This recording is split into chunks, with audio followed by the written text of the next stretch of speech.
going to be my first UK tournament of the season. I've not already thrown for 8 weeks apart from Mihas last week. Oh, I'm just hoping I can put it together. Well, anyway, welcome to Manchester. So I'm here this weekend at my first 2-day tournament of 2024. We're at Manchester, Longford Park for the Ric Taylor Memorial. We're going to play in 3 rounds. My first round is starting off in probably 20 minutes. I need to warm up. I'm going to take you around for round 1. A few holes here and there. We'll see how it goes. Debrief you guys at lunch. So here we go, everyone. This is the start of round 1. My group was starting on hole 8. Chose my buzz. Shanked it a little bit right. Thankfully, I landed just by these trees. Didn't miss the Mando, and I've got a little chip shot up here. Now, people have already asked me, why am I going through this absolutely spicy gap over here? And that's because this is the shot I warmed up, and the gap is a lot bigger than it looks. Hole 9, first tested putt, probably about 8 meters. Not ideal to save bogey. But what can you do? Just got to commit. Thankfully, bagged it. A little bit of confidence in the bag. Is that a bit of foreshadowing? Who knows? Now, hole 10 has happened. We're straight on to hole 11. Hole 10 was a bogey. Hole 11, don't worry. It's a birdie hole, right? Unfortunately, I have a little slip on the tee pad. It's very muddy, as you can see. But my friend Sharky here is here to console me. First run, me. Yeah! A little first run. Then just pointed out, I was like, oh yeah. Little first run shark. Yes. The thing I love about tournaments the most is the people. Now, we're left here with a big old tester. It hit chains, but that's unfortunate. Yeah, that's it. Get the engines firing. It's alright.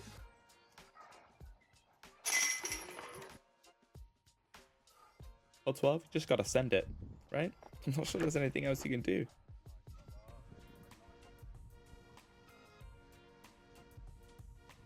We're here on Circle's Edge yet again.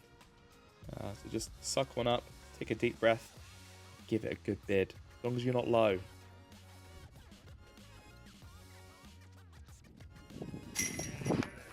Thankfully I'm not low. Straight in the chains. Thanks, guys. Happy with that one. Yeah, back on the train. Choo-choo! Now we have skipped hole 13. Little chipper upper. Bogeyed that too, so we're back to +2. This one was an insanity for me. It just kept turning over. The wind was insane. You can see here is a headwind putt.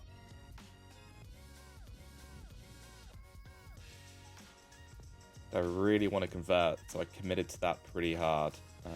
They all passed by quite a bit, but this should be an easy comebacker. Said before, never leave it low. This got me really frustrated. This part of the round, I was quite upset. I checked the scores at this point, and this leaves me at the bottom of MA1. Nothing wrong with the bottom of MA1. I'm just pretty hard on myself. That got me really annoyed, as you can tell by the way I put my disc back in my bag just here. Not really want to show emotion, but this is probably the most emotion I've shown on the round for quite a while. I wasn't best pleased. But hey, every shot matters. Every shot is an opportunity to be awesome. So here we go. I really enjoyed that skip shot. Put me within a good range of Stonehenge. Come on, buddy. A few words of positive advice to yourself that never goes amiss. If you've played with me, you know I'm chatting to myself the whole time. That putt was a massive whiff. So at this point, I'm getting in my head with my putts. We've gone through 16 and hole 18. We skipped hole 17 due to the flood. Par train is a going.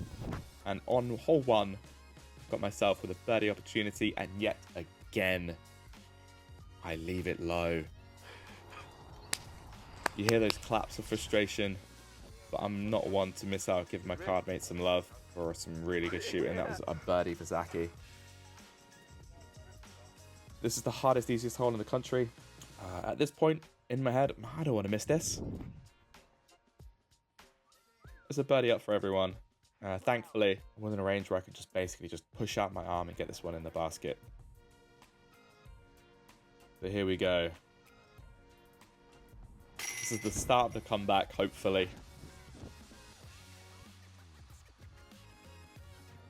Red 3. It's a pretty easy mid-range out there. I should be at the bottom of the hill at the very least. Hit my boob! I'm sure everyone's done this, but it hit my chest and my pull through. lacked quite a bit of distance, and I'm out here in C2 with an elevated basket.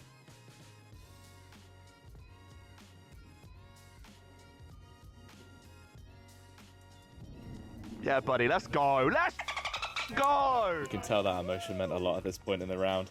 It's just little shots like that that really pick you up, and if you stay positive, you'll start draining some of those. Every putt was close this round. At this point, I'm pretty fired up. I leaked this one quite far left. It's going to be a bonus putt no matter what, so par here. Not exactly the most happy, but I'm okay with it. Right now, I've got sights of being under.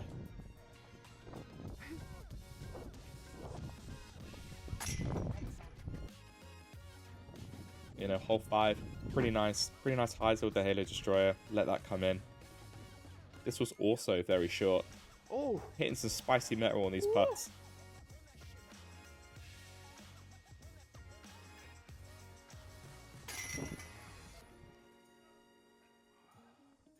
close.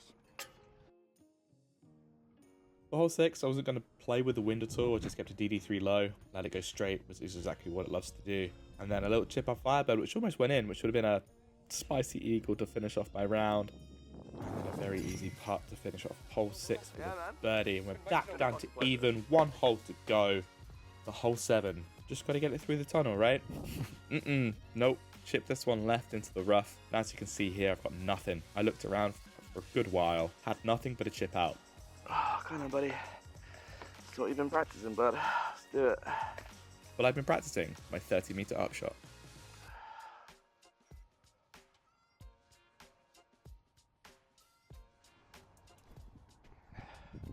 Come on, buddy. Oh! Woo! Now that would have been a great way to end the round. But hey, it wasn't meant to be. Some positive talk, and then you just got to get on with the rest of your tournament. Oh, spicy. Let's go, boys. Wasn't the round we dreamed of, but we're through it. We got round 2. It is reality. Just we got one more round in like an hour or so, and let's go refuel and get back on it. Now then, that was a little bit of an emotional ride, but if anything, that tells me to stay positive during my round, to stay focused on the next shot, because you can always come off the bogey train. I was on there for a serious amount of time, and if you do that, you can tell in round 2 I went on to shoot a 957 rated 2 under, which put me on lead card for round 3 and had the opportunity to win. I just couldn't convert on those putts. As you can see in round 1, that kind of stayed true for round 2 and 3. But hey, at least that gives me a bit of a focus for the next round. But until then, thank you so much for all my card mates on round 1 for allowing me to film and create this little vlog for you all. You guys are the best. And a big shout out to James Hanley for winning the tournament. Congratulations, bud. And my boy, James Kupakuni, for always being in the mix. Can't wait to play you against Ashton. But until then, everyone, stay awesome. So we're over here at Manchester. Wait, we are in Manchester.